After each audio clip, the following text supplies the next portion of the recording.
आमदार समीर मेघे यांनी हिंगणा मतदारसंघातील अनेक विषयांवर विधानसभेत लक्षवेधी मांडली।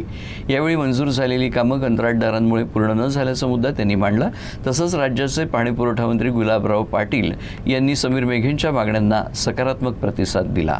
माझा मंत्री महोदयांना स्पेसिफिक प्रश्न आहे साहेब,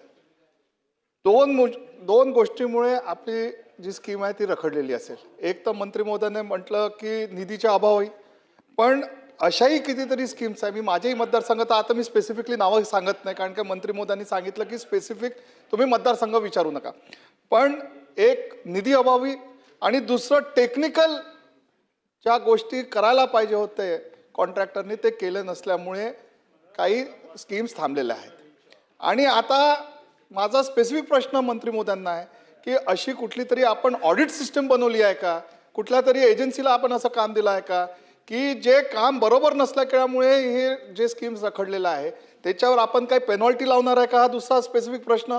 आणि तिसराच प्रश्न असा आहे की आता जे म्हणजे देशमुख साहेबांनी विचारला होता तो प्रश्न, पण आता जे कॉस्ट एस्केलेशन झालं त्याचं पण आपण या 31,000 कोटीमध्ये त्याचं प्रोव्हिजन पकडलं आहे का? बघा, या ज्या सगळ्या योजना आहेत त्याचं पूर्ण कॉस्ट पकडल्यामुळेच हे 31,000 रुपये आपण, या 31,000 कोटी आपण या ठिकाणी पकडलेले आहे।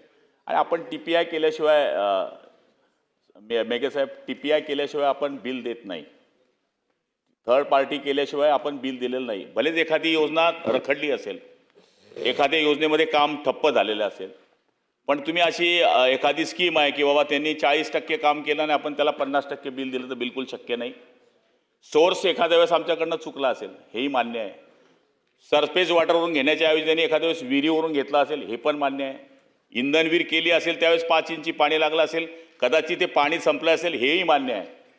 पण या ठिकाणी योजना टेक्निकल करत असताना जी काळजी घ्यायची असेल त्याच्याकरता आम्ही PMC नेमल्या, थर्ड पार्टी करण्याचा प्रयत्न केला, पण शेवटी पोटामध्ये किती पाणी आहे हे जरी एजन्सी किंवा आपल्या भूजलने सांगितलं तर काही ठिकाणी अंदाज आमचे चुकलेले आहे, जे आहे ते आहे। पण राज्य सरकार आणि केंद्र सरकार यांच्या प्रयत्नांनी सुरू झालेली माननीय पंतप्रधानांची ही महत्त्वाकांक्षी योजना आहे। या योजनेकरता मी तर सांगेल की देशातला पहिला पंतप्रधान आहे की त्यांनी शौचालय बांधण्याकरता एक मिशन आपल्या हातात घेतलं। आज टंबरेल नावाचं सिस्टीम बंद झाले आणि ही योजना आपण आज म्हणतोय, पण 28 पर्यंत मला खात्री आहे की पंतप्रधानांनी जे ठरवलं आहे, हर घर जल हर घर नल, आपण सगळ्यांनी जर सहकार्य केलं तर 100% नळामध्ये पाणी आल्याशिवाय राहणार नाही, ही खात्री मला आहे।